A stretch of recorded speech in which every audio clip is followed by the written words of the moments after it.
nečakane opustil ich, či teraz nás opustil ich kolega a spolubojovník z družstva Pavol Pure. Takže poprosíme o minútku ticha všetkých, aby sme si uctili jeho pamiatku.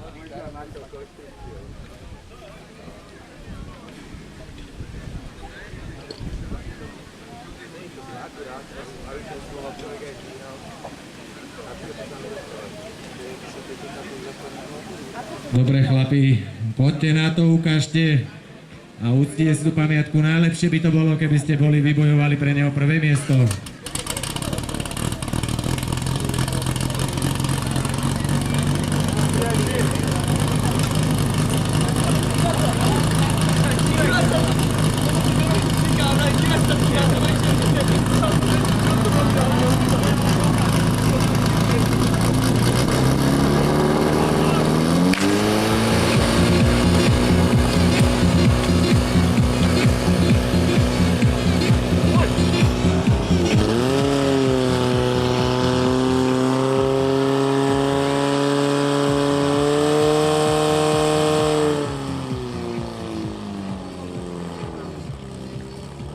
Takže chlapi spod Vysokej dosiahli výsledný čas 15.532 na ľavej strane, ktorý sa im uzná, a na pravej strane to bolo troška lepšie, 15.350.